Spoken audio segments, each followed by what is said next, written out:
Kita absen dulu ya. Kang Asfa hadir. Siap, monitor Mas Arif. Ya, sebelum kita mengabsen timnya, kita absen Pak dosennya dulu. Pak Lurah, apakah Pak Lurah sudah hadir Pak Lurah malam hari ini? Pak Lurah sudah hadir juga. Hadir ya. Alhamdulillah. Assalamualaikum. Salam warahmatullahi wabarakatuh. Kita cek juga ini narasumber malam hari ini Mas Widi. Monitor Mas Widi. Waalaikumsalam. Waalaikumsalam, Masya Allah. Dengaran suara saya, Mas? Suaranya bagus sekali, merdu. Merdu. Oke. Pak Widi sudah kita jadikan co-host ya. Siap, Mas. Ya. Tapi enggak kita jadikan kopi loh, Mas.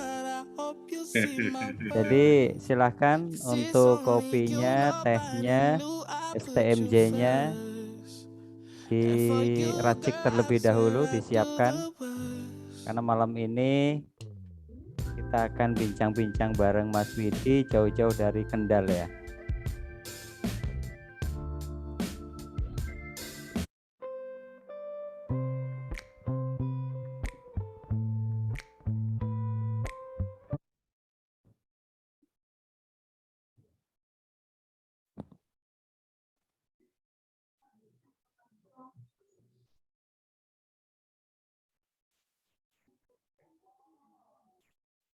Alhamdulillah kita cek sound semuanya ya. Pak Bambang, cek sound.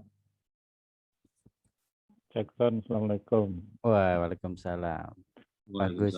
Itu kebetulan Malam. di layar juga jajar antara Mas Widi dengan Pak Bambang itu. Ya, satu-satu seperjuangan. Seperjuangan. Ya, Pak Widya.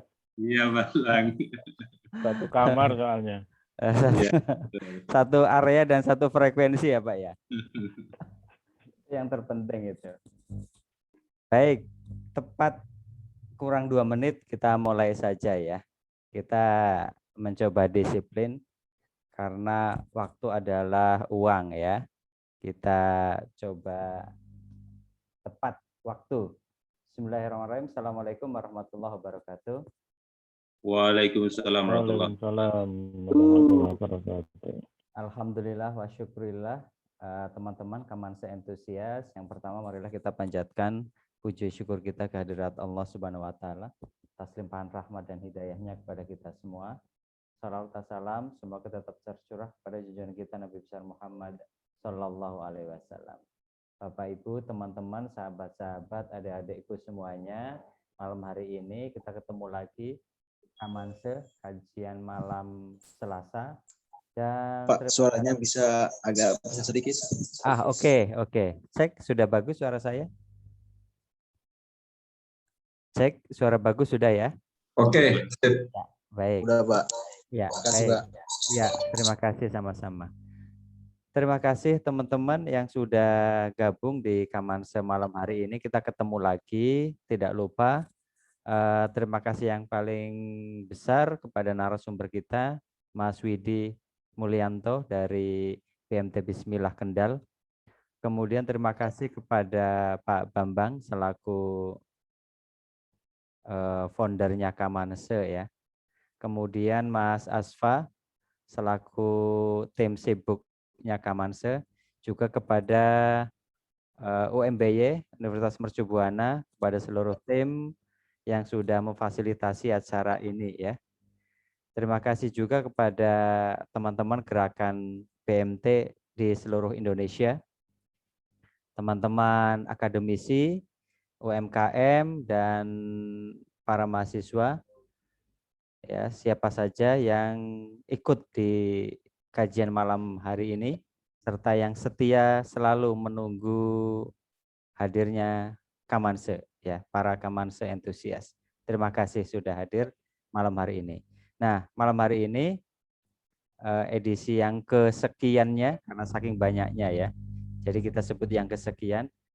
Kita akan mendiskusikan salah satu event tahunan ya, menggagas sebetulnya potensi apa sih, potensi ekonomi, dan mungkin funding bagi koperasi syariah BMT, atau mungkin bagi perbankan syariah, atau mungkin bagi apapun ya, yang memang punya irisan kepada program tahunan yaitu Idul Kurban ya. Nah, kali ini nanti kita akan membahas bareng Mas Widi, kira-kira gagasan apa sih dan apa yang sudah dijalankan di BMT Bismillah Kendal ya. Nanti teman-teman bisa sharing, bisa mengajukan pertanyaan, apapun silahkan nanti teman-teman ajukan pertanyaan, bisa tulis dalam chatroom atau mungkin bisa raise hand ya, kalau teman-teman ingin bertanya secara langsung. Dan saya rasa ini sangat penting. Kita tahu bahwa ibadah kurban itu potensi yang besar. Namun seperti apa sih cara mengimplementasikannya, mengeksekusinya, mengkoordinirnya, sehingga potensi ekonomi yang besar itu bisa kita manfaatkan untuk kemaslahatan semua pihak. Ya. Nah, teman-teman, mari kita awali pertemuan malam hari ini dengan bersama-sama baca basmalah. Bismillahirrahmanirrahim. Terima kasih, langsung saja. Seperti biasanya, kurang afdol kalau kita tidak mendengarkan prolog dari founder Kamanse, Pak Bambang Edi Asmara. Kami persilahkan, Pak. Baik, terima kasih Mas Sarip. Assalamualaikum warahmatullahi wabarakatuh. Waalaikumsalam warahmatullahi wabarakatuh. Alhamdulillahirabbil alamin wassalatu wassalamu ala asrofil anbiya wal mursalin nabiyina Muhammadin wa ala alihi wa ashabihi ajmain amma ba'du. Aku panggilnya Pak atau Mas ini? Mas Widi aja ya. Nombak. Ya, biar tambah muda. Mas Widi yang saya hormati, saya banggakan alhamdulillah malam hari ini kita bisa bertemu di acara Kamanse ya, kajian malam Selasa. Malam ini episode yang ke berapa? Ya, sudah banyak lah, di atas 70 sampai lupa saya. 70 berapa Mas Arif? Apa 80 ini? Saya sudah lupa. 78. Wah, 78 ya. 78 ya. Ya, atas nama kru perancang Kamanse, tim-tim dari Kamanse, Kajian Malam Selasa, kami mengucapkan banyak terima kasih pada teman-teman atas atensinya. Saya lihat adik-adik mahasiswa dari UMBY banyak sekali. Selamat malam. Tadi sore saya juga lewat UMBY, hubungan diajak dinas untuk sosialisasi koperasi. Tepatnya di utara UMBY, Mas Aswai. Ya. Malam hari ini tema yang diangkat teman-teman perancang Kamanse ini tentang menangkap potensi ekonomi dan funding ibadah kurban ala BMT Bismillah Kendal. Nah, tidak main-main hari ini kita menghadirkan dari Kendal nun jauh di sana itu Mas Widi ya. Harapan kami mudah-mudahan nanti bisa sharing bersama. Apa sih potensi untuk menangkap dari segi ekonominya? Sebentar lagi kita mau menjalankan Idul Adha ataupun kurban, di mana saya yakin banyak peluang-peluang yang akan kita tangkap ya dari segi. Tapi biasanya nggak tahu nanti. Saya juga ingin menyimak sampai malam hari ini sampai tuntas. Sampai sejauh mana sih tentang potensi-potensi ekonomi yang ada di Hari Raya Kurban ini.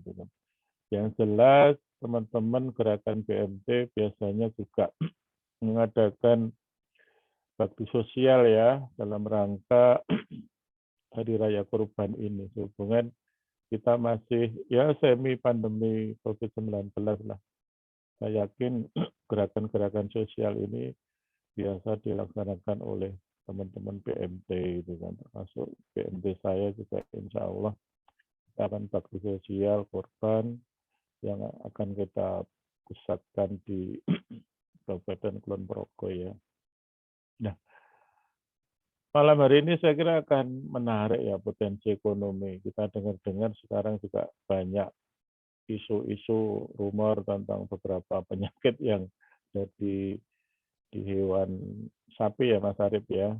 Nah ini apakah ini juga sebuah potensi nanti kita apa namanya untuk peternakan kambing. Lah ini saya kira nanti akan sangat menarik untuk diskusi tentang potensi ekonomi. Di sisi lain funding tentang ibadah kurban saya kira juga ini juga menarik itu kan, banyak sekali teman-teman BMT juga melaksanakan atau menggalang tentang simpanan kurban di mana akan diambil pada waktu hari raya menjelang kurban, kemudian ada juga teman-teman arisan kurban untuk teman-teman karyawan, sehingga ya mau tidak mau 1 tahun harus kita menjalankan ibadah kurban ya. Saya kira itu, dan atas nama teman-teman Kamanse sekali lagi kami mengucapkan banyak terima kasih ya atas atensi teman-teman semuanya di malam hari ini, sudah di atas 120 partisipannya. Dan sekali lagi mohon maaf juga seandainya nanti terjadi troublemaker, saya kira itu hal yang biasa kalau kita berbincang-bincang secara online. Saya kira itu Mas Arief, tidak panjang lebar, nanti saya juga ingin nyimak tentang beberapa hal potensi-potensi yang ada di ekonomi ataupun fundingnya dalam rangka ibadah kurban ini. Gitu, matur nuwun. Saya akhiri, billahi taufiq wal hidayah. Assalamualaikum warahmatullahi wabarakatuh. Semoga banyak manfaatnya acara ini. Matur nuwun. Waalaikumsalam. Waalaikumsalam warahmatullahi wabarakatuh. Terima kasih Pak Bambang sudah memberikan prolog di kamar semalam hari ini. Dan terima kasih kepada yang sudah respon melalui chatroom. Ada Bu Endang S. Jumarodin ya, dari Pusat Inkubasi Bisnis Syariah MUI DIY. Terima kasih Bu atas kehadirannya. Mudah-mudahan malam hari ini bisa memberikan inspirasi buat kita semuanya. Malam hari ini kita akan belajar bersama ya terkait dengan bagaimana sih memanfaatkan melihat potensi ekonomi, kira-kira apa saja. Bisa jadi malam hari ini kita bisa mendapatkan inspirasi yang bermanfaat untuk kegiatan kita ke depannya, untuk koperasi syariah kita, untuk BMT, juga insight yang bagus buat teman-teman mahasiswa, para akademisi, dan para UMKM ya, agar bisa menangkap peluang dari ibadah kita malam hari ini. Juga tidak lupa kepada teman-teman gerakan BMT yang sudah hadir di malam hari ini. Oke, malam hari ini nanti Mas Widi akan memberikan pemaparannya seperti biasanya kurang lebih sekitar 60 menit. Setelah itu nanti kita akan ada tanya jawab ya. Bagi teman-teman yang ingin bertanya, silakan nanti bisa tulis di kolom chat, dan kalau ada yang ingin bertanya secara langsung bisa angkat tangan atau raise hand. Terima kasih kepada admin malam hari ini yang sudah bekerja keras untuk mempersilahkan peserta yang lain hadir, dan juga mungkin nanti bisa dibantu bagi teman-teman peserta yang mungkin lupa mematikan mikrofonnya. Langsung saja Mas Widi Mulyanto, founder, pendiri, dan sekarang pengawas ya Mas ya, dari BMT Bismillah Kendal, oke, Jawa Tengah. Silakan Mas Widi. Terima kasih. Assalamualaikum warahmatullahi wabarakatuh. Waalaikumsalam warahmatullahi wabarakatuh. Alhamdulillah, syukurillah, la haula wala quwwata illa billah, Allahumma sholli ala Muhammad wa ala alihi washabihi ajmain. Amma ba'd. Suara saya jelas Mas Arif? Jelas ya? Jelas, good. Jelas. Ya, alhamdulillah. Saya mohon izin share screen ya. Silakan Mas.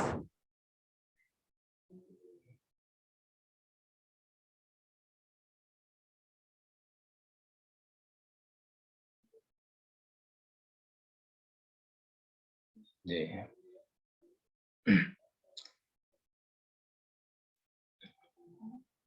Sudah masuk Mas Arif ya, share screen-nya bisa dibaca. Sudah, Mas. Ya. Good.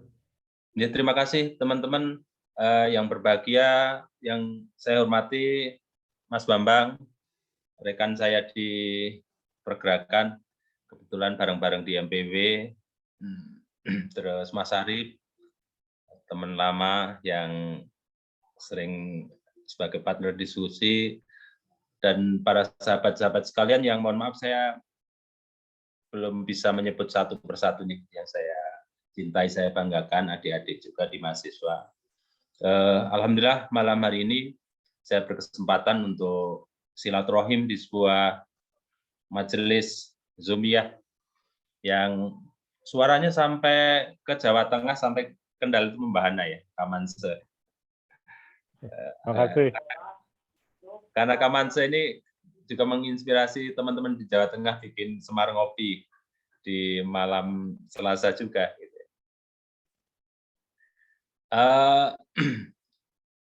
Teman-teman seperjuangan yang saya hormati, jadi sebelumnya saya perlu perkenalan diri.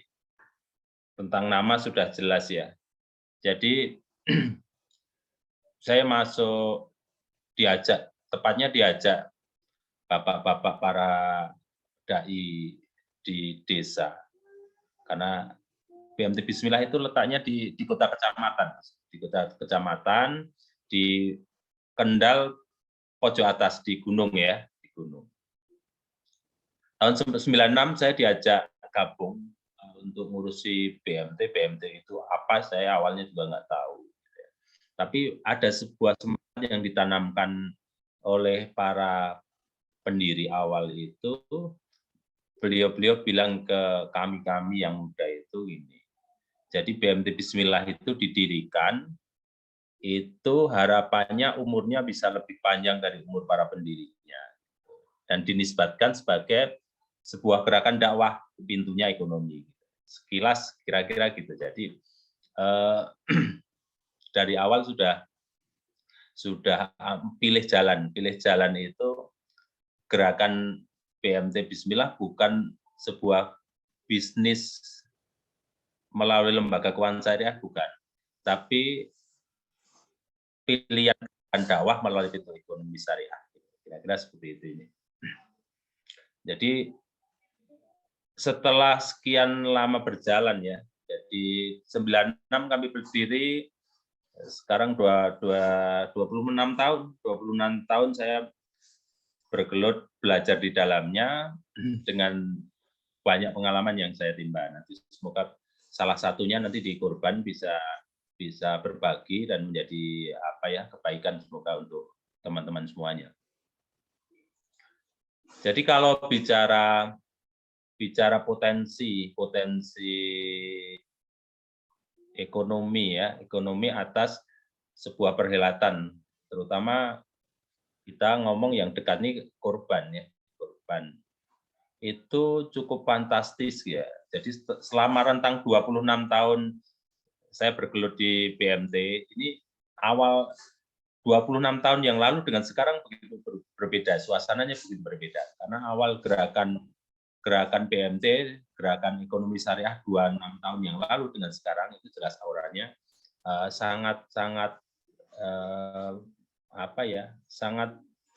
sangat menguntungkan sekarang lah. Karena masyarakat sekarang kesadaran agamanya naik tinggi. Jadi ini indikasinya kita bisa lihat keberagaman itu naik semangatnya dari Kurban dan Akikoh.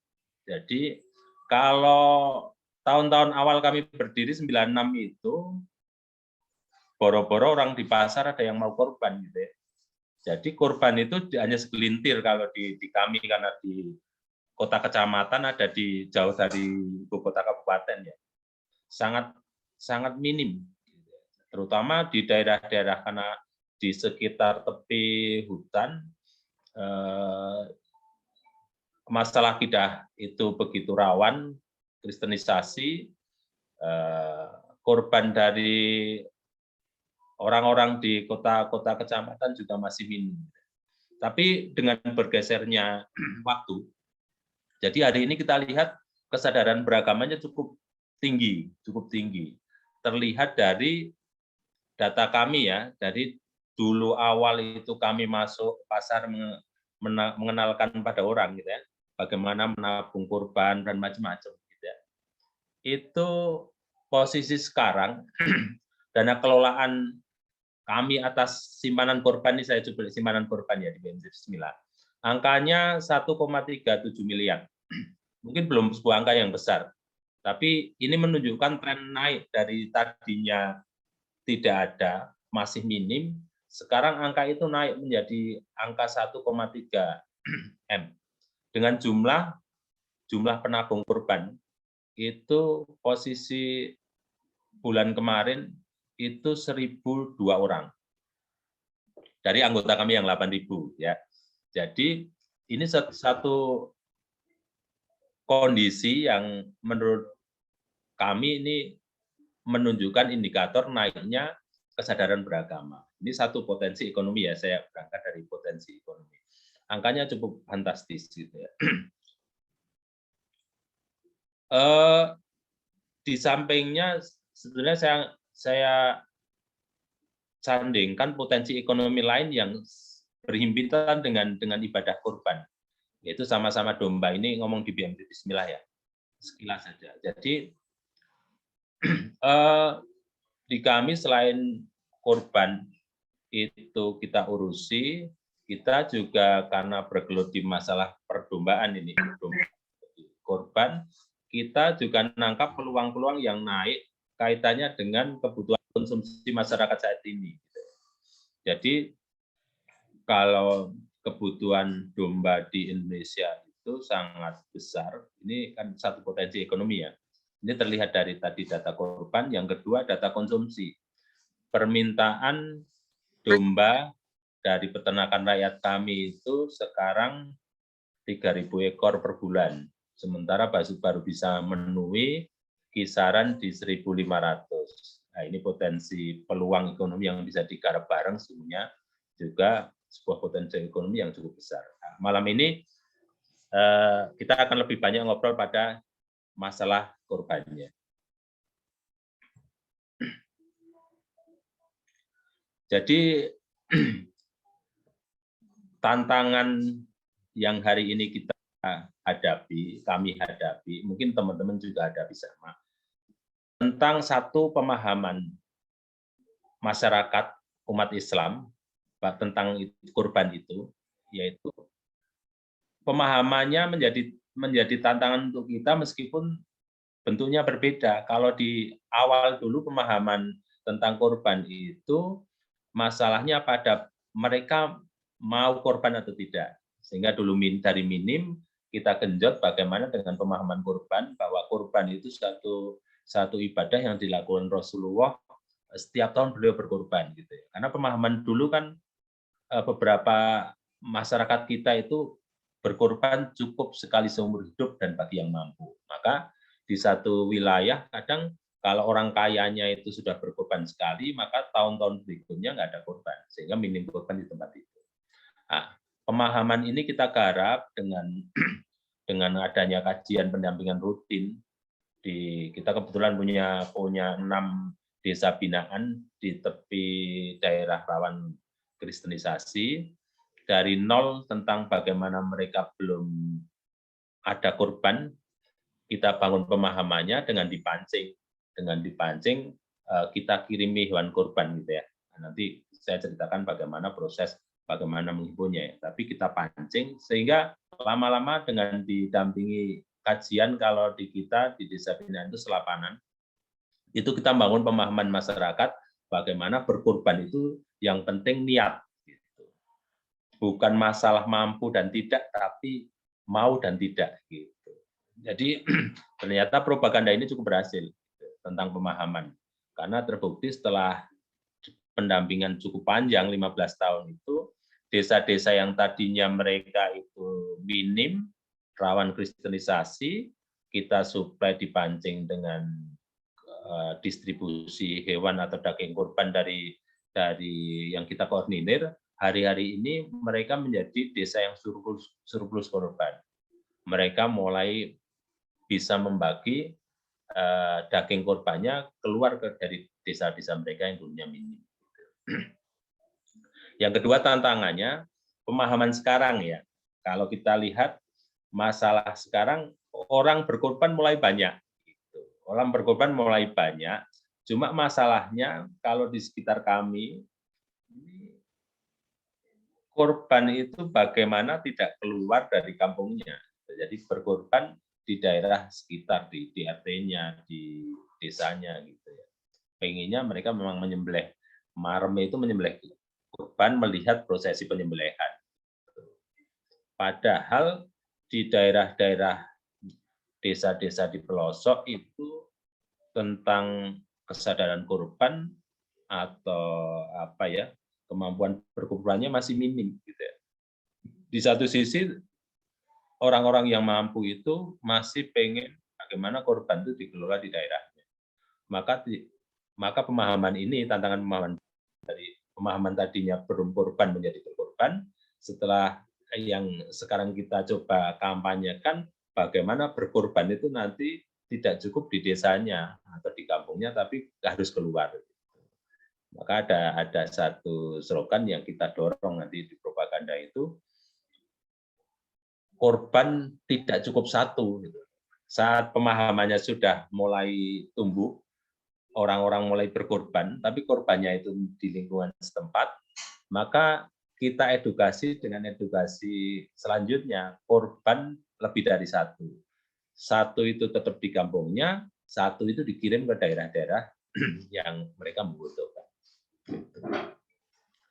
Jadi pemahaman itu kita garap rutin ya. Terus yang kedua, keterbatasan waktu dan kesenjangan distribusi. Karena korban itu kan waktunya terbatas, tasriknya hanya kita 4 hari. Gitu. 4 hari dengan keterbatasan waktu dan menumpuknya hewan korban atau daging itu pada satu wilayah, itu nanti menjadi masalah kesenjangan distribusi. Gitu.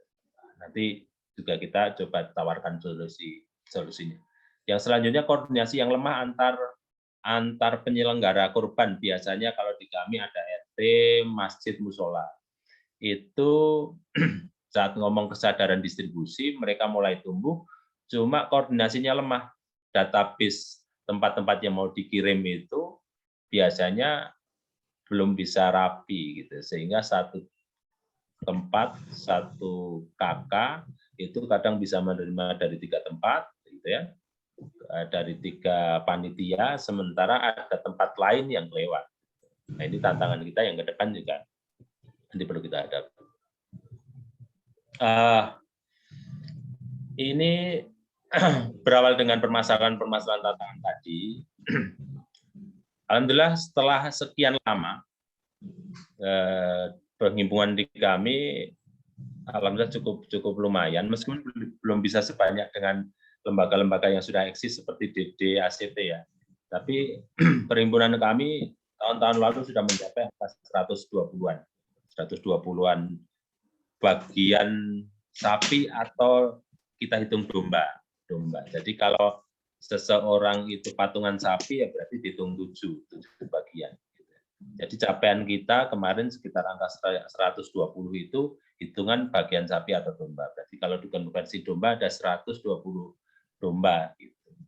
120 domba yang kita himpun. Tahun ini kita targetkan kenaikannya nggak begitu tinggi. Kemudian juga ada isu PMK. Jadi kita targetkan 150 domba atau bagian. Gitu. Karena gerakan BMT Bismillah itu sebagai sebuah gerakan dakwah dari awal, maka penghimpunan ini atas gawe korban kita pasrahkan hanya kepada divisi bidang mal enggak, bahwa gawe korban ini gawe BMT Bismillah, gawe insan BMT, maka semua ditarget. Gitu. Atas target 150 ini semua insan BMT ditarget, termasuk saya di pengawas pun ditarget nih. Jadi kalau dibagi rata-rata kami ada sekitar 65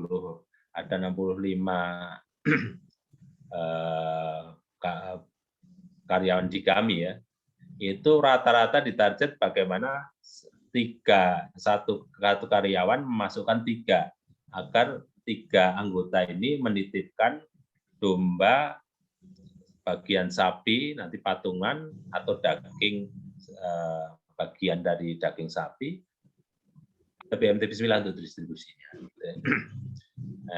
Dari situ strategi yang kami nanti coba lakukan, satu, kalau saat ini promosi kepada lembaga rekanan BMT dengan alat nanti di bawah, toolnya kami coba paparkan, kita sharing, diskusi.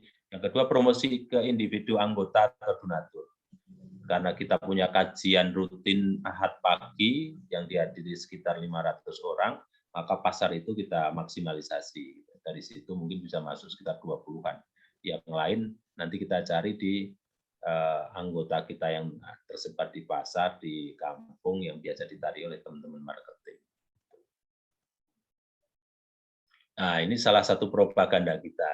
Itu propaganda yang terbaru nih. Kalau dulu itu kita propagandanya bisa beli HP masuk nggak berkorban, nggak bisa korban gitu ya. Ini untuk orang yang belum bisa korban menjadi mestinya korban. Bisa beli rokok sehari perbungkus, masa korban aja nggak bisa gitu. Ini kan propaganda awal biar orang itu membandingkan ya, kalau rokok 1 bungkus gitu, dia beli rokok setiap hari, itu kita coba kalkulasi jika rokok itu separuh di saving kali sekian hari, maka sebenarnya sangat mungkin bisa korban. Makanya waktu itu kita propagandanya korban itu bukan masalah mampu dan tidak mampu, tapi masalah mau dan tidak mau. Nah, propaganda kedua kemarin tadi korban lebih dari 1. Nah, tahun ini kita pakai tema ini nih, korban keluar kampung kenapa tidak? Gitu. Jadi biar korban itu bisa lebih merata, gitu, bisa merata distribusinya. Karena meskipun dipikirkan nggak ada keharusan korban itu harus pakai miskin dan tidak. Cuma semangat gerakan dakwah BMT Bismillah itu kita tagline-nya kepedulian kepada duafa. Maka mestinya korban juga menjangkau ada daerah-daerah atau KK yang mereka secara ekonomi lemah. Maka propaganda untuk korban kali ini kita pakai ini, korban keluar kampung kenapa tidak? Harapannya orang terprovokasi ya, bahwa keluar kampung itu nanti tingkat lewat BMT Bismillah kami akan bantu untuk distribusi kepada kampung-kampung, desa-desa KK yang mereka lebih berhak daripada kita-kita.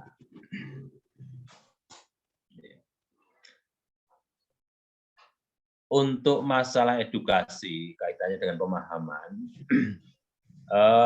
kita tetap bangun edukasi seperti ini. Jadi kita bangun standarisasi tentang distribusi hewan kurban. Asumsi kami 1 domba itu untuk 20-25 KK. Dengan hitungan seperti itu kita mau berhitung sebetulnya 1 wilayah itu butuh berapa sih gitu ya. Terutama daerah-daerah di kota kecamatan, 1 masjid atau mushola yang ternyata KK di sekelilingnya, ambil contoh 100 KK gitu ya. Di situ ada 2 ekor sapi. Kalau edukasi kita ini coba dipahami mereka, 1 sapi itu kan setara 7 ekor domba. Kalau 1 domba menjadi untuk 20 KK, maka 1 sapi mestinya bisa mencukupi untuk 140 KK. Jika di masjid itu ada 2 sapi, maka akan ada bagian mestinya 280 bagian KK yang akan menerima. Sementara KK di sekitar masjid hanya 100. Nah, maka kita dorong mestinya sisa kelebihannya itu kita kirim ke daerah atau tempat lain yang lebih membutuhkan. Gitu. Jadi edukasi tentang standarisasi distribusi ini kita coba lontarkan sehingga para panitia, para orang-orang yang berkorban itu mulai menghitung ya kebutuhan kami mestinya seperti ini. Dan ini kita coba juga lontarkan juga untuk rencana distribusi. Kami sampaikan daerah X di sana mereka dengan KK 200, yang korban hanya ada 1 orang dengan korban 1 domba. Gitu. Maka kita bisa bayangkan kesenjangannya 1 domba itu menjadi 20 bagian, berarti untuk 20 KK, sementara jumlah KK yang harus menerima 200. Maka ini kan jomplang gitu ya. Dengan seperti itu standarisasi, kita coba kepada baik calon penerima maupun yang berlebih. Gitu. Sehingga mereka mulai juga berpikir ya, iya ya di kami berlebih gitu ya. Maka mereka biasanya panitia yang kita bangun sinergi itu, kita mengajukan permohonan untuk mengirim domba atau sapi hidup ke daerah yang membutuhkan, profilnya kita coba sampaikan, atau kalau mereka belum mau biasanya memberi bagian kelebihan tadi. Contoh tadi satu masjid, dia kelebihan ada sekitar 180, maka mestinya mereka akan mengeluarkan ke daerah yang kami coba pilihkan. Ini ada daerah butuh penerimaan seperti ini, maka mereka menitipkan bagiannya kepada kami. Ini diedukasi tentang standarisasi korban untuk menciptakan pola pikir baru, gitu, pola pikir baru. Sementara edukasi semarak korban tetap kita jalankan juga, bagaimana berkorban itu menjadi kewajiban, bagaimana Rasulullah itu pernah berkorban 100 unta dan macam-macam, sehingga semarak korban itu untuk mengedukasi bagaimana meningkatnya jumlah korban. Di sisi lain kita juga edukasi tentang standarisasi distribusi dengan ukuran-ukuran tertentu, sehingga tadi paradigmanya menjadi terbangun di masyarakat sekitar BNT. Tentang menjawab tantangan minimnya waktu karena beda korban terbatas waktu ya. Maka kita di dalam distribusi ini dipicu awalnya dengan erupsi Merapi tahun berapa ya, 2000 berapa gitu. Jadi kami kepikiran saudara kita di Merapi itu waktu itu butuh support terutama untuk perbaikan gizi mereka ya, lauk pauk gitu. Kebetulan korban datang, maka kita waktu itu mengajukan permohonan daging kepada masjid-masjid, kepada orang-orang yang mereka mengelola penyembelihan korban, untuk kita bikin waktu itu hanya serundeng ya. Serundeng itu apa ya?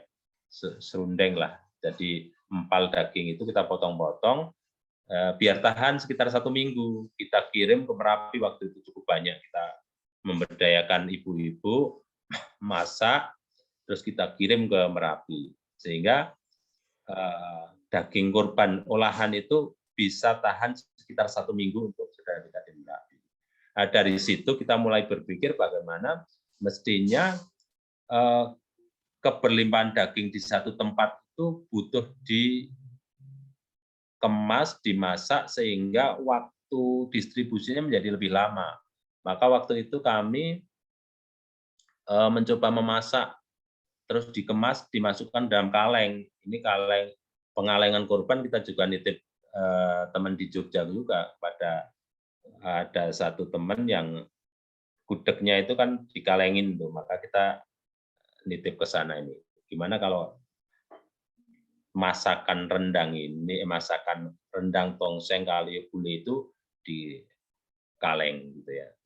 Maka alhamdulillah kaleng ini cukup bisa mengatasi keberlimpahan daging, keberlimpahan korban, dan kita coba jual ke anggota kita lumayan banyak gitu ya.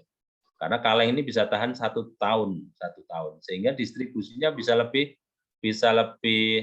ditata rapi dan bisa lebih tepat sasaran, bisa lebih merata dan bisa lebih bermakna di korban kita. Gitu ya.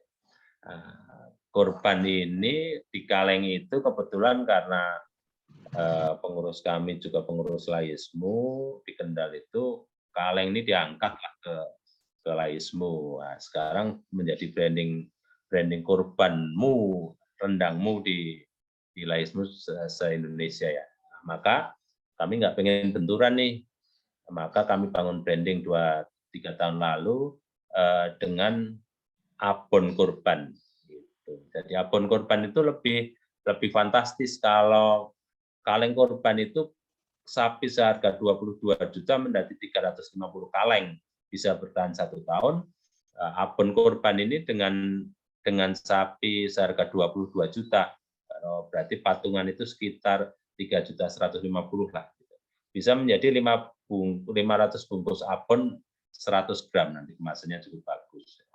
Ini kepada teman-teman penggiat di BMT, potensi ini nanti potensi secara keuntungan bisnis, benefit untuk lembaga kita sangat tinggi.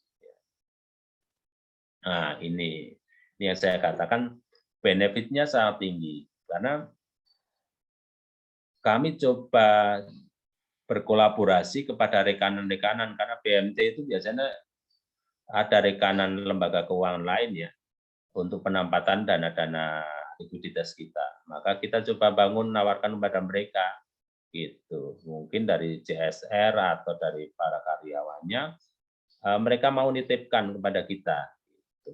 Kepada kita untuk mengelola 1 sapi atau berapalah, gitu. Dengan hitungan tadi, 1 sapi seharga 22 juta akan menjadi abon kemasan seperti ini itu menjadi 500 bungkus. Kita tawarkan branding pada mereka, gitu. Silakan taruhlah ini ada BTN Syariah, ada BSI, Bank Muamalat, Kosbin Jasa Syariah, itu mereka kita buka kesempatan untuk sama-sama sinergi. Keuntungan pada mereka branding, promosi lembaga dengan dibagi, ini kita bagi kepada fakir miskin, penerima santunan rutin beras selama 100 tahun 3 kali. Berarti branding mereka ikut branding promo bahwa kepedulian lembaga-lembaga ini bersama dengan BMT mengurusi fakir miskin yang kebetulan dikelola didampingi oleh BMT gitu. Terus selanjutnya abon kemasan ini kita juga biasanya sediakan untuk tanggap bencana. Beberapa kali kaleng sama abon kurban kita itu meluncur ke daerah-daerah saudara kita yang tertimpa musibah. Beberapa kali di Jawa Tengah, kemarin di Pekalongan, di Semarang, di Cilacap, mereka banjir, maka kita kirim daging kurban kepada mereka. Jadi daging kurban itu bisa dibagi kapanpun, tidak menunggu Hari Raya Idul Kurban datang. Jadi kita menjadi kurban kita itu bisa menjangkau kepada banyak tempat kapanpun gitu ya, karena abon ini juga di dalam kemasan ini bisa tahan 1 tahun juga. Jadi abon ini bisa hadir dimanapun. Gitu ya. Untuk mereka lembaga-lembaga rekanan jelas mereka akan senang gitu ya. Mereka dapat benefit, dapat manfaat promosi saat abon-abonnya ini meluncur ke daerah bencana. Di situ ada brandingnya, ada BTN, ada BSI. Gitu ya. Mereka mengenal lembaga-lembaga itu, karena biasanya orang-orang yang sedang dalam musibah itu lebih mengena, dibantu sedikit sebenarnya enggak. Ini kan abon kurban kita, kurban tahun kemarin gitu. Tapi saat mereka menerima, keluarga itu menerima 5 bungkus yang mereka bisa gunakan untuk sarapan pagi mereka mengenal abon ini dari BMT Bismillah, dari BMT apa. Juga ada logo branding lembaga lain, ya, ada Muamalat, BSI, BTN, Kosbin Jasa dan macam-macam. Ini sangat menarik ya, sangat menarik, terutama kepada rekanan-rekanan di lembaga-lembaga itu. Sisi lain kita bangun kerjasama karena kita ada penempatan dana di sana, mereka juga pengen mendapatkan sesuatu dari program-program kita. Nah, sebagai penutup, ini ada hal yang menarik karena tadi kami berangkat dari dakwah, keseimbangan baitul mal wa tamil kami coba jaga gitu ya. Jadi event kurban itu adalah event BMT, kemanfaatan benefitnya full untuk BMT. bukan hanya eventnya Baitul Mal dilakukan oleh MAN, kemanfaatan untuk MAL enggak, tapi event ini event BMT. Jadi bergerak semua kita, gitu, bergerak semua. Tadi dari sisi branding, kalau kita lihat branding yang ini kalau ngomong kita lembaga bisnis kan ini branding ini sebuah promosi yang murah meriah, gitu. Murah meriah promosinya, karena promosi ini sesungguhnya lembaga kita tidak mengeluarkan biaya yang besar, gitu. Tapi efek promosinya cukup mengena, gitu. Ini karena kolaborasi tadi mal watamil keseimbangan kita jaga. Karena kami berpendapat sesungguhnya kalau kita bertarung hari ini itu, terutama ini teman-teman penggiat di BMT ya. Kalau hari ini kita bertarung BMT itu dengan sesama lembaga keuangan, dengan kita bertarung pada lapangan pertarungan lembaga keuangan, maka ini menurut kami akan sangat berat. Karena sesungguhnya keunggulan BMT itu bukan pada lembaga keuangannya, tapi keunggulan BMT itu lebih pada visi ruhiyahnya dikawinkan dengan visi ekonominya. Jadi keperpaduan dua hal ini. Jadi ini yang nggak dimiliki oleh lembaga-lembaga lain, keuangan lain. Tapi kalau hanya kita fokus hanya tampil, maka pertarungan kita akan berat. Gitu. Lembaga-lembaga lain mereka sudah lebih jago, lebih kuat, lebih hebat dari kita. Gitu. Maka sebetulnya keperpaduan ini yang harusnya menjadi satu ciri atau kelebihan kita, bahwa gerakan MAL itu penting untuk mewarnai, sehingga ini branding kita itu yang kita coba mau bangun, kita itu bukan sekedar lembaga keuangan. Ya, bukan hanya sekedar lembaga keuangan. Kalau kita itu dikenal hanya sebagai lembaga keuangan, ya kita head to head dengan lembaga lain berat. Tapi branding yang kita mau bangun dengan kegiatan-kegiatan bersama seperti ini, orang menjadi BMT itu bukan sekedar lembaga keuangan, tapi lebih dari itu, karena membantu kegiatan sosial, membantu pemberdayaan, menumbuhkan ekonomi, juga berbisnis di dalamnya. Ini satu branding yang. Yang kedua, loyalitas anggota. Jadi dengan kegiatan-kegiatan seperti tadi, kita bangun bahwa BMT kita itu BMT yang peduli dengan masalah ekonomi lemah, masalah masyarakat miskin, dan macam-macam. Kita edukasi mereka bahwa keberpihakan kita kepada orang-orang yang lemah itu ya akan menurunkan bantuan Allah pada kita. Maka mereka mencoba ikut dalam gerakan-gerakan ini, sebagaimana gerakan sedekah akan menurunkan, membuka pintu rezeki dan macam-macam. Jadi kalau mereka mulai ada pengalaman spiritual bahwa ikut korban, gitu ya, ini ada pengalaman menarik. Ada satu orang yang biasa ikut korban, gitu ya. Terus ngomong ke kami nih, tahun ini saya tak libur dulu karena anak saya butuh laptop, gitu ya. Maka anggarannya itu dibelanjakan laptop, ya. Qadarullah laptopnya itu menjelang hari H korban itu dicuri orang. Gitu ya. Dia ngomong, ini saya nggak korban, tapi saya tetap harus kehilangan uang senilai korban. Maka mulai saat itu dia berprinsip, pokoknya tahun-tahun depan saya tetap harus korban. Ini kan terus dengan seperti itu, apalagi korbannya disalurkan ke daerah-daerah yang mereka tahu. Kita adakan juga wisata korban. Jadi para mudhohi, pekorban yang nitipkan korbannya lewat kita ajak wisata ke daerah distribusi kita. Maka mereka mendapati pengalaman spiritual, pengalaman sosial ya. Ternyata ada daerah yang miskin seperti ini, ada daerah yang lebih membutuhkan kita, tempatnya jauh, tempatnya sulit, gitu kan, dan macam-macam. Maka mereka bahagia, korbannya itu disalurkan ke sana, dan itu menjadi pendorong, menjadi pemicu mereka menjadi anggota BMT itu tidak sekedar anggota transaksional, tapi anggota loyal kita, yang itu loyalnya terbangun sebagai anggota ideologis. Jadi membangun branding ideologi, gitu ya. Tapi gerakan BMT, kami bangga menjadi anggota BMT Karena ada ideologi yang diperjuangkan. Bukan sekedar tadi saya gabung ke BNT ada keuntungan yang harusnya didapat. Ini saya pikir kalau ini branding dan hal ini kita pegang kuat, kita akan bisa tetap eksis di pertarungan gerakan, terutama pada sisi-sisi lembaga keuangan ya, lembaga keuangan. Terus sisi lain yang ini kita coba padukan ya, ini uniknya BMT itu kan karena ada mal posisi, ini ngomong korban ya, dengan korban yang angkanya segitu, 120-an tiap tahun kami butuh, maka kami butuh memberdayakan orang. Anggota kita berdayakan, didampingi oleh tim-tim dari tim pemberdayaan, gitu ya, berbisnis secara sirkah, gitu. Nanti domba itu sudah jelas dibeli oleh BMT, gitu kan.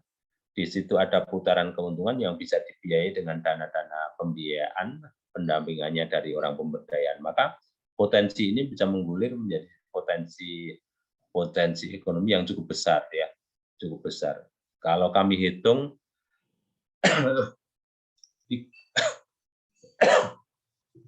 di kami target ini 150 ekor ya, hitungan domba. Kalau sekarang kita jual sekitar 2,5 juta sampai 3 juta. Potensi ekonominya kalau ngitung 3 juta aja kali 150 kan sudah 450 juta. Itu putaran ekonomis yang cukup besar ya, satu BMT. Kalau saya ngitung taruhlah ada 200 BMT. 200 BMT kali 450 juta. Kan ini potensi lumayan besar yang kita bisa tangkap ya dari sisi pemberdayaannya. Kalau kami butuh 150 domba, kalau ada 100 BMT seperti kami kan menjadi 1.500 domba. Maka 1.500 domba ini kan potensi ekonomi. Kalau kita coba bareng-bareng bergerak terulang, kecukupan itu dicukupi oleh beberapa BMT dengan memberdayakan masyarakat, dibiayai dengan dana tampil, sirkah. Jadi lembaga ini akan tetap hidup, masyarakat anggota sekitarnya juga hidup dengan tadi kecukupan. Baru ngomong pada sisi produk korban, kita belum ngomong tadi produk-produk yang lain ya seperti kecukupan kebutuhan konsumsi dan macam-macam. Kira-kira seperti itu yang bisa kami sharingkan di malam hari ini. Semoga ada kebaikan, ada hal yang bisa menjadi inspirasi untuk kita bersama ke depan. Terima kasih. Assalamualaikum warahmatullahi wabarakatuh. Waalaikumsalam warahmatullahi wabarakatuh. Terima kasih Mas Widi. Masih cukup waktu untuk tanya jawab ya, diskusi, atau mungkin teman-teman juga ada yang mau merespon, menyampaikan gagasannya terkait dengan tema kita malam hari ini ya. Silahkan nanti teman-teman bisa chatroom atau raise hand, boleh nanti silahkan menuliskan pertanyaannya atau mau raise hand juga boleh. Namun sebelum nanti teman-teman bertanya, sebetulnya ada banyak juga nih pertanyaan Mas Widi terkait dengan apa yang tadi disampaikan oleh Mas Widi dan juga sudah dijalankan oleh teman-teman di BMT Bismillah. Oke, Mas Widi, terkait dengan tadi pancingan ya, desa binaan yang ada kurang lebih sekitar 6 pancingan untuk menggali keinginan berkorban yang nanti akhirnya juga akan kembali ke BMT. Pendekatan seperti apa yang dilakukan oleh teman-teman Bismillah, Mas Widi? Ya, Mas Arif. Jadi terkait pancingannya, kita kan ngomong pancingnya ya. Pancingnya itu kita gini, manajemen bikin kebijakan bahwa semua pengelola BMT Bismillah harus berkorban. Karena kita mau jualan korban keluar, masuk di dalam enggak. Toleransinya memang mereka yang sudah UMR itu anak-anak awal itu ada toleransi korbannya bisa 3 tahun sekali. Maka gaji mereka dipotong nih dipotong, mereka berpatungan arisan dari 3 orang gitu ya. Tahun ini siapa. Dari situ modal pancingan kita. Yang mereka tingkatnya di manajer ya kita minta bukan 3 tahun sekali, tapi menjadi 2 tahun sekali, setiap tahun harus kurban. Gitu. Ini pancingannya. Yang kedua, kepada desa-desa itu kita memberi pancingan dengan tadi edukasi jumlah itu ya. Tapi kita juga mengedukasi tentang gini. Jadi biasanya kita ukur selama 3 tahun. 3 tahun. Jadi kalau kebutuhan satu daerah itu taruhlah 6 domba, ini 6, kita dropping semua dari BMT 6 domba. Kita adakan pengajian dengan masyarakat. Sambil kita ngompor ini mosok banyak orang gini iuran untuk beli 1 domba nggak bisa. Maka kita keluar dari fikih ya, itu kita adakan arisan. Satu kampung itu ada yang bayar 10.000, 20.000. Pokoknya besok tahun depan harus ada hewan kurban gitu kan. Itu kerjasama dengan takmir masjid ya, atau dengan biasanya RT, takmir atau RW? tokoh setempat. Oh, tokoh aja ya. Tokoh masyarakat ya. bisa tokoh masyarakat, bisa ke masjid. Nah, dengan kompor seperti itu mereka biasanya beriur. Ya tadi nggak ngomong fikih kurban ya, tapi penting mereka beriur. Tahun itu ada hewan di situ. Karena kita syaratkan gini, kalau nanti di situ ada hewan kebutuhannya 6, mereka hanya ada 2, maka BMT tahun-tahun berikutnya hanya akan bantu sejumlah swadaya yang ada di tempat itu. Jadi kalau mereka ada 2, kita bantu 2 aja 4 kan. Ya. Mestinya kalau mereka mau 6 ya mereka ada 3 kita harus bantu. 6. Gitu. 3-3 ya. Nah, dengan seperti itu mereka semangat nih, gitu, semangat beriur gitu ya, ada yang 5.000, 10.000 dan macam-macam. Sambil nanti dikolek oleh teman-teman BMT ya. Ya, dengan petugas BMT ya, dikolek saat ya. pengajian selapanan itu kan bisa dikolek. Oke.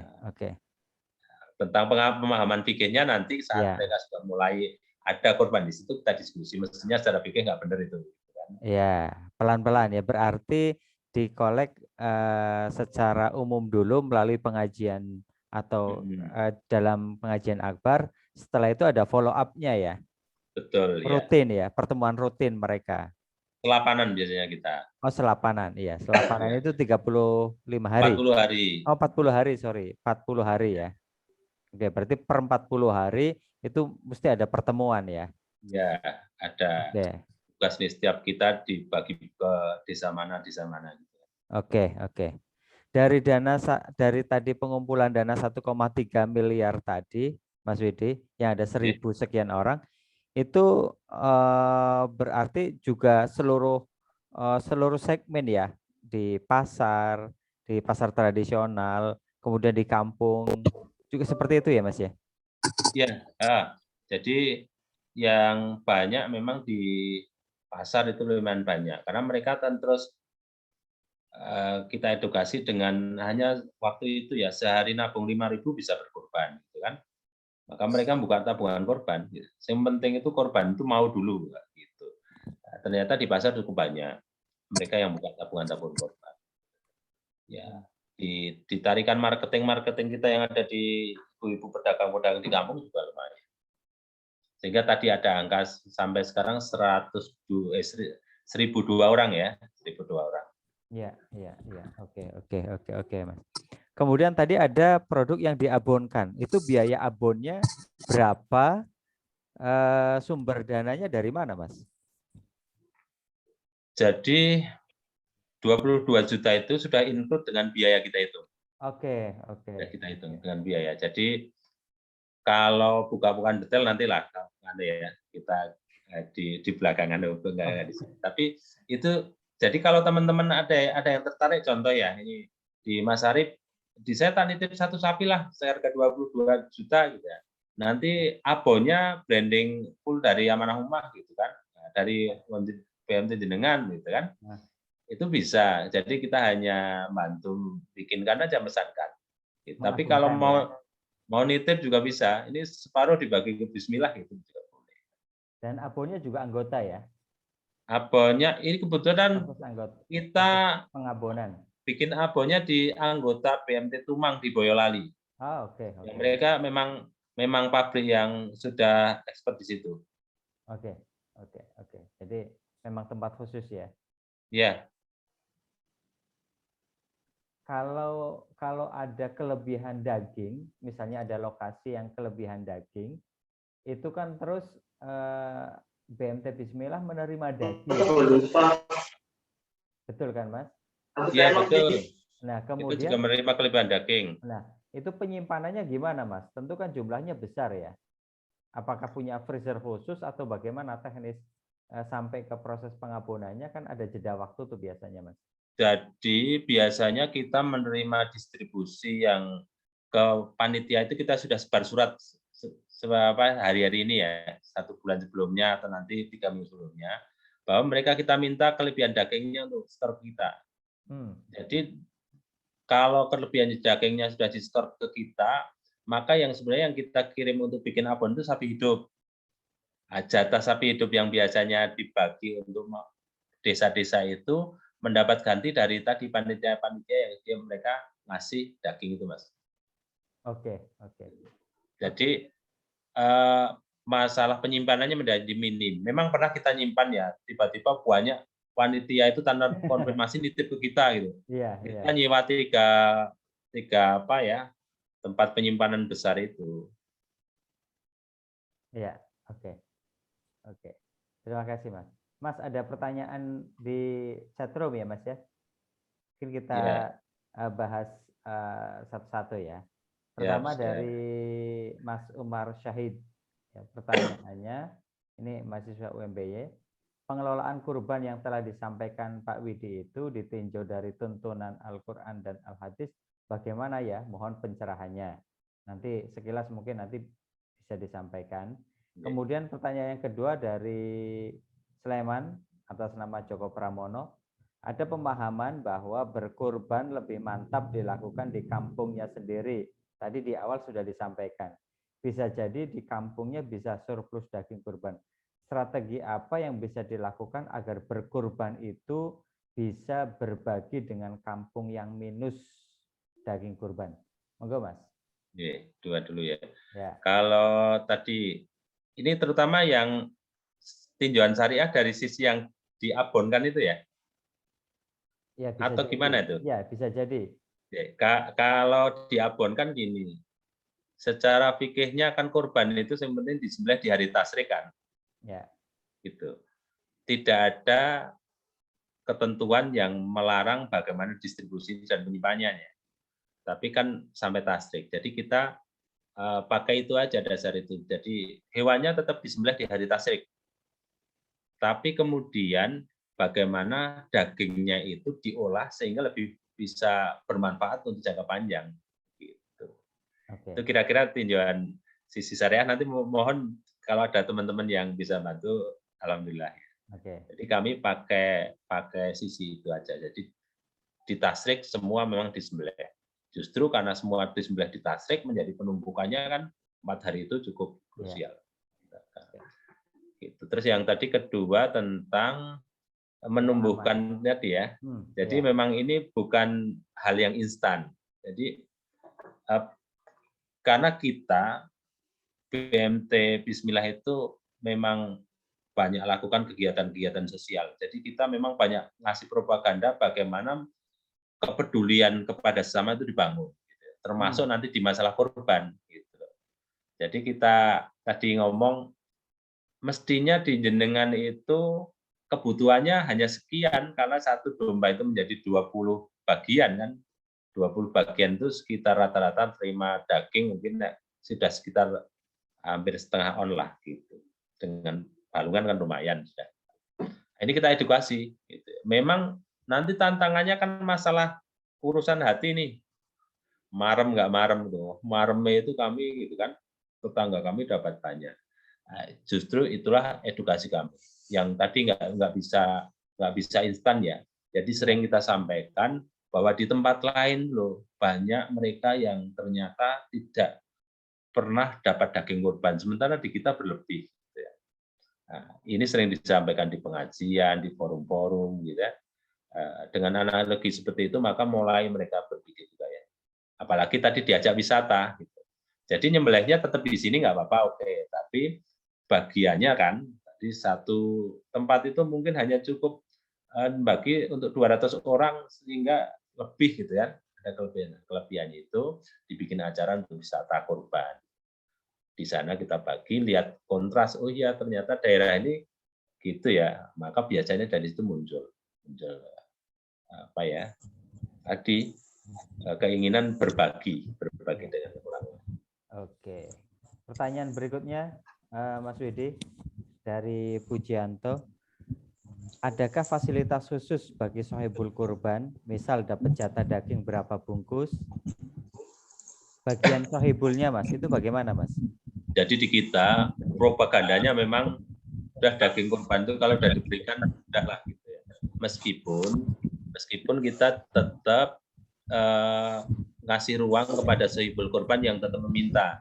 Biasanya sederhananya di Jawa itu kan gini, kalau kurban 1 domba nanti dapat sampil. Ya udah, saat nanti kita potong, kalau ada pesanan khusus, beliau kita kasih daging sampil. Kan? Selaku haknya ya.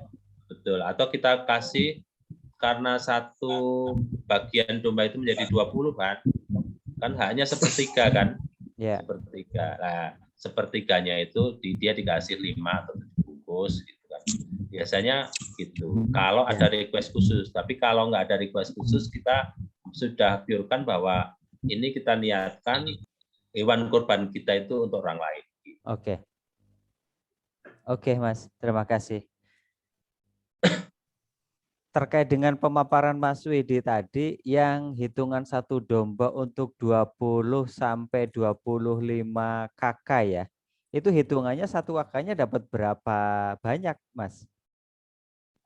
Kisaran kalau domba seharga 2,5 juta kemarin ya, itu dagingnya sekitar 1/3 kilo sampai hampir setengah kilo lah. Kira-kira setengah kilo ya? Kalau rata-rata sapi ya, kalau sapi ya. Ya. Jadi kita biasanya konversikan domba itu ke sapi. Karena biasanya sapi kan dagingnya lebih banyak. Lebih banyak. Kalau domba ya memang agak kecil kan. Nah, makanya kita lebih senang konversi ke sapi karena tadi dagingnya lebih banyak. Tapi selama ini lebih banyak yang domba ya, Mas ya? Mereka biasanya di formulir kita kasih pilihan. Ya, domba tipe ini, kita ngomong ini BMT dikasih otoritas untuk konversi ke sapi atau tidak. Gitu. Maka biasanya mereka ngisi kolom boleh, tidak, yang bebas, gitu kan? Maka yang bebas itu kita konversi sapi, yang boleh. Yang tidak ya kita tetap sesuai amanah. Oke. Mas, dari dana 1,3 M tadi yang terkolek atau mungkin yang terkumpul, itu biasanya keluar untuk pembelian atau dikeluar cash out ya, yang diambil untuk berkurban kurang lebih berapa, Mas? Nggak sampai separuhnya, Mas. Nggak sampai separuhnya ya? Separuhnya. Ya, itu kan akhirnya pengaruh ke ini ya, cash flow ya. Cash flow kita menguntungkan, karena biasanya kan lebih menguntungkan ya. Mereka sebenarnya sudah ada dana sendiri, gitu kan? Itu hanya untuk tambahan, gitu. Biasanya tidak perlu jadinya. Oke. Maksimal paling separuhnya saja ya yang diambil ya. Oke. Karena kan juga gini, itu tidak semua mereka tabungan itu genep kan, ada yang mereka tadi 1.000 orang itu mungkin sebagiannya mereka hanya tahun ini baru 1 juta, sehingga dia akan korban tahun depan. Belum diambil, iya. Jadi kasusnya berbeda dengan Idul Fitri ya, Mas ya? Iya, betul. Oke. Silakan teman-teman, jika ada yang mau bertanya, silakan tulis di kolom chatroom atau mungkin ada yang mau raise hand nih, yang mau bertanya secara langsung ke narasumber malam hari ini, Mas Widi. Silahkan teman-teman. Sambil kita nunggu pertanyaan, kalau apa namanya potensi kebutuhan hewan kurban tadi, Mas, itu konsep yang Mas Widi ingin wujudkan itu, apakah nanti ada apa bahasa di yang lain kan ada kota ternak, kampung ternak atau apalah. Itu konsep yang Mas Widi mungkin bisa dijalankan seperti apa ya, Mas? Jadi itu sangat mungkin sebenarnya teman-teman bangun peternakan rakyat ya. Anggota-anggota kita itu bisa dititipi. Itu kan karena misi kita juga misi memberdayakan anggota, itu kan sangat mungkin, Mas. Tadi kebutuhan di kami untuk korban internal ya 120 sampai 150 domba. Itu belum nanti mencukupi kebutuhan-kebutuhan di luar BMT. Sehingga masyarakatnya sebenarnya kan bisa dibudidayakan. Nah, kalau ngomong potensi dibarengkan, Mas, taruhlah gerakan BMT, ini potensinya disatukan gitu, sehingga kita bisa konsinyasi, sirkah, bikin satu kandang di mana gitu kan. Untuk kecukupan semua teman-teman juga sebenarnya potensi itu sangat memungkinkan untuk digerakkan. Dan tadi saya lihat biasanya kalau kita sudah masuk ke pemeliharaan ternak, nanti kan nggak hanya menangkap potensi korban, tapi menangkap potensi-potensi lain. Nah, itu lahan ekonomi yang sebetulnya sangat mungkin digerakkan bersama. Contoh ya, saat kami sudah main di domba dan hewan ternak untuk korban, maka hari ini kami harus main juga kan, nggak mungkin tahunan kan. Main juga di kebutuhan konsumsi yang tadi saya sampaikan, kebutuhannya 3.000 domba per bulan itu kan angka yang tidak kecil nih. Gitu. Berarti kalau 3.000 domba dibeleh, maka bulan itu juga harus butuh 3.000 domba bakalan masuk kan. Nah, ini kan potensi ekonomi yang bisa teman-teman garap untuk memenuhi 3.000 bakalan masuk. Bikin 3.000 cempe masuk itu kan juga satu potensi. Nah, itu kalau bisa digarap teman-teman dengan konsep peternakan rakyat, saya pikir itu sangat bagus untuk gerakan kemandirian ekonomi. Oke. Untuk tadi kerjasama Abon yang mencantumkan lembaga lain, benefit apa yang didapatkan BMT Bismillah dari lembaga-lembaga yang mencantumkan logonya? Jadi kita nawarkannya kan Mas, ini iklan. Kita kasih space untuk iklan, terus kita siap mendistribusikan sebagian atau seluruhnya, gitu bahasanya. Mereka ngasih apa ke BMT Bismillah? Jadi saat mereka nanti kirim sapi, mereka kan bisa jadi gini, udah distribusinya itu ke BMT Bismillah semua. Gitu. Jadi kita dapat stok abon, yang itu kita bisa gunakan untuk kegiatan-kegiatan sosial, berbagi, tadi seperti kepada fakir miskin, daerah bencana, tapi itu sumber dananya kan dari lembaga mitra kita, Mas. Mereka dapat promosi branding, kita dapat amunisi untuk kegiatan sosial. Oh, berarti biaya abon sama biaya kemasannya ditanggung mereka? Iya, kan mereka tadi kita tawarkan satu sapi itu 22 juta. Mereka kirim ke kita uang 22 juta. Mas, ini lembaga kami ikut satu sapi. Maka mereka kita tawari, mau distribusinya sebagian lewat BMT atau seluruhnya lewat BMT gitu. Kalau sebagian mereka akan ngomong, ya udah Mas, 300 lewat BMT, 200 untuk distribusi kami. Kita kan juga masih dapat. Ya. Oke. Ide bagus, Mas. Oke, teman-teman silahkan kalau ada yang mau bertanya atau mau present juga boleh. Mungkin ada teman-teman dari gerakan BMT juga ini yang mau bertanya. Silahkan, teman-teman. Ada dari mana saja ini? Kita sapa-sapa ya. Kalau dari teman-teman mahasiswa sudah ada ininya nih, sudah ada namanya ya, ikonnya di depannya. Mungkin ada teman-teman ini ada dari mana ini? Dari BMT Arta Amanah, dari BMT Bina Ummah, ada dari BMT Dana Insani, ada dari BMT Safina, ada dari mana lagi ini banyak. Silakan teman-teman, jika ada yang ingin mau ditanyakan, mau diobrolkan dengan Mas Widi, kami persilahkan ya. Boleh tanya apa saja.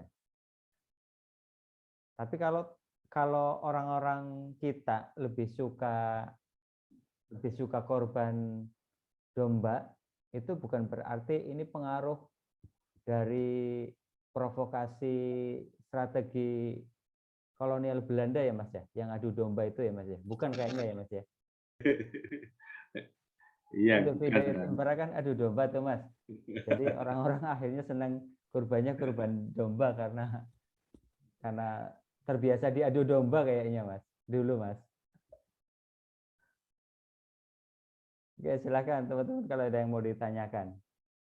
Mau tanya tentang BMT-nya juga boleh, BMT Bismillah. Tepatnya lokasinya di mana Mas Widi? Mungkin ada teman-teman di sini juga yang dari Kendal loh Mas, yang belum mengenal BMT Bismillah. Kami ada di Kecamatan Sukorejo, Desa Sukorejo, Kecamatan Sukorejo, di sebalik utara Gunung Dieng itu. Iya, ya. Nah, itu tempatnya. Nama Bismillah itu bukan mengambil bukunya Fadil Adim ya Mas ya, yang Kupinang dengan Bismillah bukan ya? Bukan, Bismillah itu ya karena waktu itu kita modalnya Bismillah lah, Bismillah mulai gitu, karena hanya dengan uang masjid gitu. Ya, namanya diambil Bismillah. Iya. Dan waktu itu belum ada buku itu kayaknya ya Mas ya? Belum ada, 96. Atau malah ngambilnya dari situ ya Mas ya? Kupinang engkau dengan Bismillah ya. Bener nggak sih judulnya bukunya itu Mas? Kupinang dengan Bismillah gitu ya. Oke teman-teman, silahkan ada yang ingin mau ditanyakan ke Mas Widi. Sekarang ada berapa kantor Mas Widi? 6 Mas, 6. 6 kantor ya. Oke. 6 kita membatasi untuk buka cabangnya, dibatasi sementara ini. Khusus untuk Kendal aja Mas? Kendal dan Temanggung. Kendal dan Temanggung. Kelolaannya sudah berapa miliar ini Mas? Belum banyak, baru sekitar angka 73. Wah, Masya Allah. Silakan teman-teman, ada yang mau bertanya ya terkait dengan program kita. Ada satu lagi pertanyaan dari Mas Pujianto ini. Mas, bagaimana sih caranya ala BMT Bismillah dalam pengelolaan pemasarannya yang 3.000 ekor kambing, apakah ke warung konsumsi, sate, atau ke pengepul? Ya. Oke, untuk yang peternakan rakyat, kita memang bicara awalnya itu pemberdayaan itu kita harus kuatkan pasar. Maka memang kita coba kuatkan pasarnya. Pasarnya itu satu, kita main ke pengepul yang dia suplai. Contoh ya, sate Pak Pong itu kita nyuplainya ke pengepulnya. Pengepulnya butuh mestinya sehari kan sekitar 100 kebutuhan beliau. Tapi waktu itu kita belum bisa nyuplai full ya. Iya, kadang seminggu 700 ekor itu Mas. Iya benar. Ya, terus besar itu. Kita juga main langsung ke jagal, pemotong hewan. Ya. Di Solo itu lumayan besar permintaannya, sama sehari 100. Nah, ini lagi-lagi kita belum bisa memenuhi permintaan itu. Karena saking besarnya ya Mas ya. Satu orang aja Solo itu permintaan sehari 100 kan dia 3.000. Ya. Satu orang. Belum beberapa warung sate yang langsung dia minta per pekan taruhlah 30, 40 gitu kan. Itu sekitaran Jogja, Solo, terus Depok, tapi sekarang Depok lebih dibangun untuk mandiri mereka. Jadi diajari cara beternaknya sehingga mereka mulai begitu. Gitu Mas. Oke, itu Mas. Jadi memang nyerangnya kita tidak langsung ke warung satenya, tapi ke pengepulnya ya Mas ya. Betul, ke pengepul. Kalau kita ke warung satenya kita malah berantem sama pengepulnya ya. Betul, betul. Jadi ke pengepulnya, ke tukang jagal gitu ya. Karena mereka kan kebutuhannya gede toh. Nah, langsung warung sate itu sebenarnya memang menguntungkan, untungnya lebih besar, cuma energi dan kos kita juga lebih besar. Betul, ribet juga ya, karena cukup banyak warung sate itu kalau ke di Jogja di Jalan Imogiri Timur aja sepanjang jalan itu warung sate semua itu. Betul. Oke. Jadi kebutuhannya sebetulnya untuk warung sate, untuk akikoh, untuk macam-macam ya Mas ya. Banyak untuk daging domba ini, kambing ini. Oke, silakan teman-teman kalau ada yang mau bertanya lagi terkait dengan tema malam hari ini, karena kita sebentar lagi juga akan menjelang Idul Kurban dan ini event tahunan itu. Kita kalau mau kayak gini terus juga nggak ada perubahan, nggak ada progres, padahal eventnya event tahunan, kayak nggak pernah belajar gitu ya Mas ya. Oke Mas, sambil nanti menunggu pertanyaan, mungkin ada yang mau disampaikan kira-kira gagasan apa sih yang perlu kita pikirkan lagi Mas terkait event tahunan ini Mas untuk teman-teman BMT. Jadi ya tadi kami melihat sebenarnya bagaimana event tahunan itu kita manfaatkan sebagai pengukit branding ya tadi. Ya. Bagaimana BMT kita itu bukan sekedar lembaga keuangan. Yang kedua, potensi ekonominya itu loh. Kalau disatukan kan menjadi satu gerakan yang besar ya. Satu gerakan yang besar, tentu saja memang butuh inovasi ya. Korban hanya dibagi biasa, kita dorong korban mulai banyak, itu kan sudah cukup secara fikih ya, kewajiban agama cukup. Tapi kan terus distribusinya harus kita pikirkan. Distribusi terbatas waktu, maka butuh inovasi-inovasi tadi, masalah abon, masalah kaleng. Mungkin ke depan bisa jadi masalah lain ya. Karena kami pernah lobby ke ayam bakar Wong Solo itu, kemasannya lebih menarik. Mungkin harganya juga lebih bisa murah gitu ya.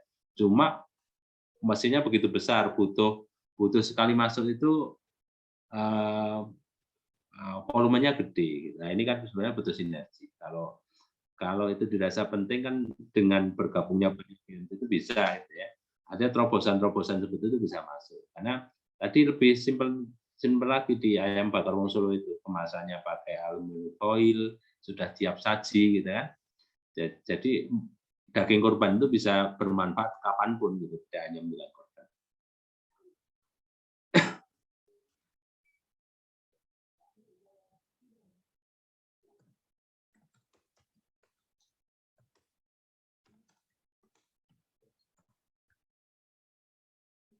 Mas Arif, suaranya hilang Mas Arif. Sorry.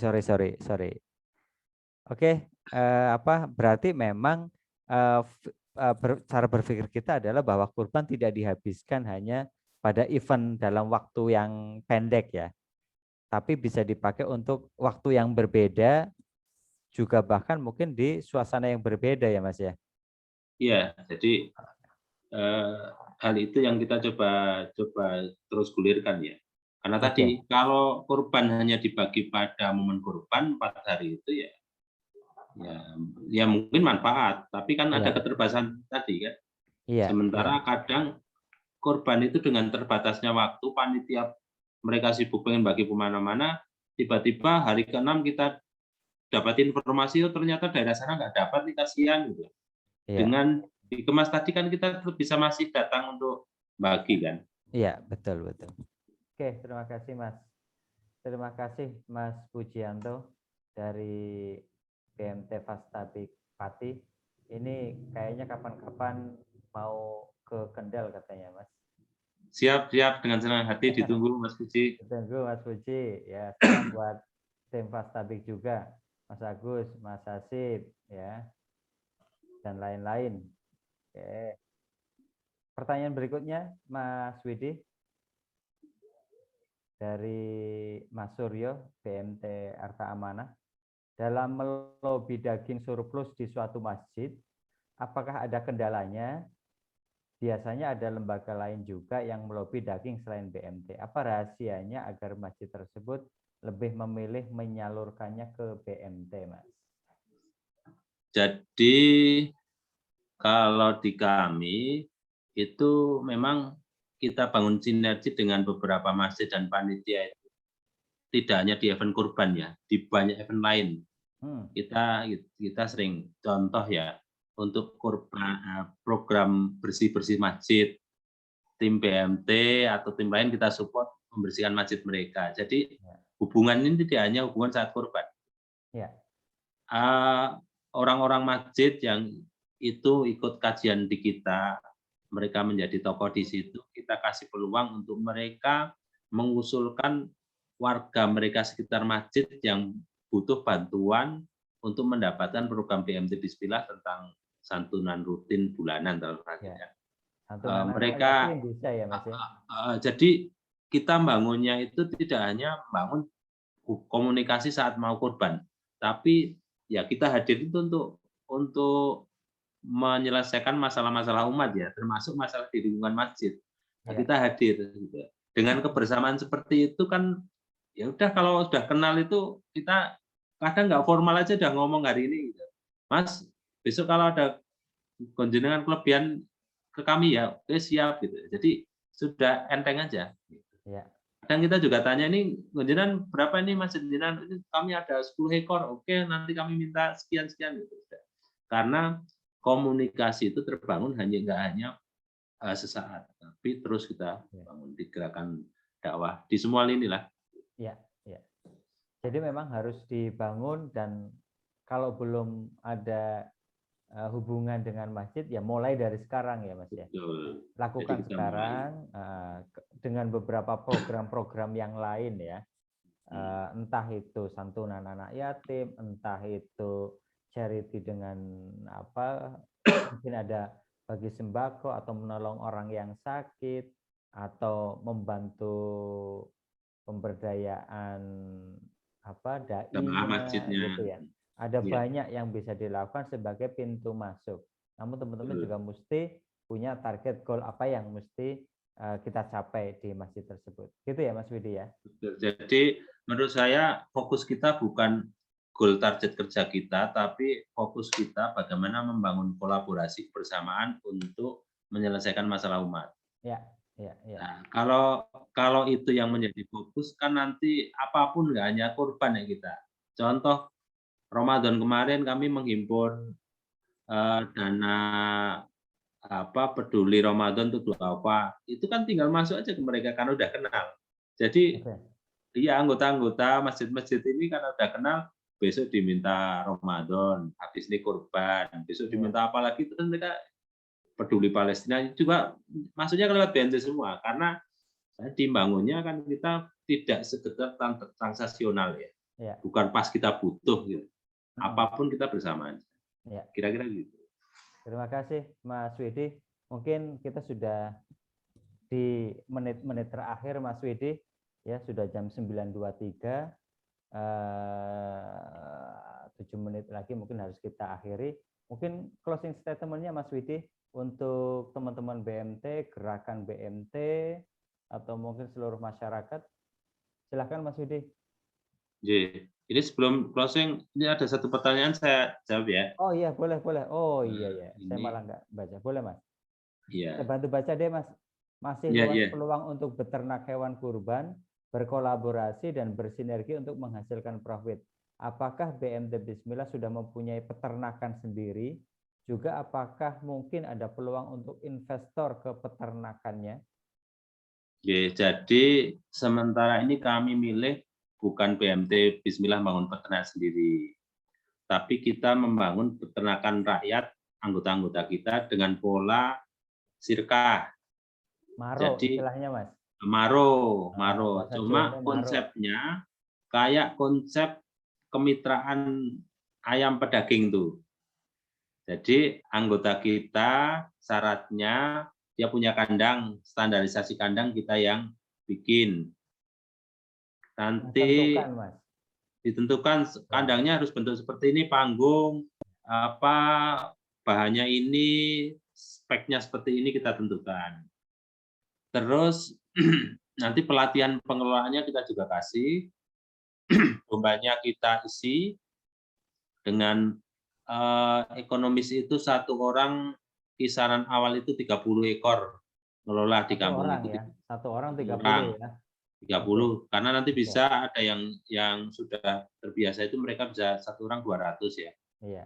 Itu dengan pola di kampung-kampung itu mereka. Jadi kita pilih sentra kampung, satu kampung yang mereka memungkinkan, terus beberapa orang itu kita yang siap kita jadikan mitra gitu.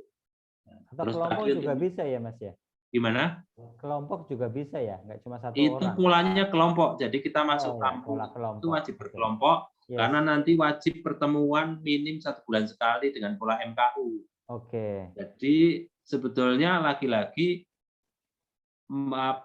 kemitraan itu hanya pintu masuk karena goal kita sebenarnya bagaimana kita pengen nggarap kelompok MKU itu berbasis makosid syariah. Ya. Jadi ini hanya pintu aja. Ya. Jadi saat mereka nanti mau ketemu kelompok 1 bulan rutin, di situ kita masukkan mulai kepentingan kita kan bahwa mestinya cari rezeki itu seperti ini, nanti jangan lupa yakatnya dan macam-macam. Ya, Jadi oke. itu saat ini karena tadi pasarnya kita bangun dari pasar, ini kebutuhan pasar meningkat nih, sementara produksinya belum. Kita baru berpikir memang terus untuk mencukupi kebutuhan pasar harus ada peternakan yang dibangun BMT sendiri. Karena tadi di mitra itu kan terbatas. Kalau mau meningkatkan produksi mitra itu nggak bisa cepat. Nah, kan peternak rakyat itu standarisasinya harus dibangun pelan-pelan. Ya. Kita baru berpikir untuk bangun kandang komunal milik BMT yang kapasitasnya bisa 1.000. Iya. Dan ini sangat mungkin untuk kita join. Jadi ini kelebihannya gitu. Jadi potensi domba baik untuk konsumsi maupun korban itu sebenarnya permodalannya bisa join teman-teman BMT ataupun individu yang sevisi gitu ya. Bisa nitip di sana sirkah. Kita nanti hitung-hitungan secara bisnis meskipun kelompok ini dibina oleh pemberdayaan dari Bapeluma. Ya. Oke, langsung saja Mas. Kayaknya ini menjadi pertanyaan terakhir Mas. Karena sudah menit terakhir. Terima kasih. Di closing-nya ya, saya gini ke teman-teman juga ke saya pribadi. Jadi kita perlu menata bahwa gerakan yang kita lakukan itu fokusnya, goal-nya, tujuannya adalah dakwah. Bukan kepentingan ekonomi. Tapi ini kepentingan dakwah melalui pintunya ekonomi. Ini kan beda ya. Kalau kita fokusnya kepentingan ekonomi, mungkin akan bisa jadi dapat kepentingan tadi. Tapi saya sih mengajak kepada teman-teman Bismillah, juga teman-teman yang lain, bagaimana gerakan ini sebenarnya kita pilih menjadi gerakan dakwah. Insya Allah kalau gitu kan kita dunia akhirat dapat. Tapi dikelola pintunya lewat ekonomi tetap profesional. Jadi pengawinan antara Baitul Mal wa Tamil itu satu hal yang saya pikir itu karunia dari Allah yang sudah diberikan kepada kita yang harus dimaksimalisasi untuk sebuah pertarungan dakwah termasuk di sisi ekonomi. Kira-kira gitu Mas. Terima kasih Mas Widi atas pemaparannya malam hari ini, cukup menarik dan menggugah kesadaran kita semua untuk mengelola produk kurban, layanan kurban secara sungguh-sungguh dan profesional. Ya, tidak bisa dipandang hanya sebelah mata saja. Potensinya sangat besar, rentetan ekonominya pun cukup banyak, sehingga layak kita untuk mengelola event tahunan kurban ini secara baik dan profesional. Dan yang menjadi catatan dari Mas Widi, event kurban bukan eventnya salah satu divisi saja di BMT, tapi menjadi seluruh event yang ada di BMT tersebut, seluruh insan yang ada di BMT, ya itu event seluruh stakeholder yang ada di BMT. Kemudian manfaatkan juga potensi-potensi yang lain dalam proses menumbuhkan pertumbuhan bisnis BMT-nya. Ya, ada banyak hal yang bisa dilakukan dan tadi sudah dipaparkan juga oleh Mas Widi sebagai contoh-contohnya ya. Nah, teman-teman, nampaknya sudah jam 9.30 dan kajian malam hari ini harus kita selesaikan. Sekali lagi, Mas Widi terima kasih ya atas waktunya, atas sharingnya kepada tim UMBY, Mas Asfa, dan tim inkubasinya, juga kepada teman-teman tukang rancang Kamanse, pengurus Absindo, Puskopsa, DIY, PBMT, Ikosindo, dan seluruhnya yang sudah join bergabung di acara malam hari ini, terutama juga kepada teman-teman mahasiswa, akademisi, dan gerakan BMT. Terima kasih, sampai jumpa di kamanse berikutnya. Kita tutup dengan bersama-sama baca hamdalah. Alhamdulillahirrahmanirrahim. Terima kasih, sampai jumpa di kamanse berikutnya. Assalamualaikum warahmatullahi wabarakatuh. Waalaikumsalam warahmatullahi wabarakatuh. Matur nuwun, mohon maaf Mas Arif dan teman-teman. Terima kasih, Mas. Mohon izin live ya.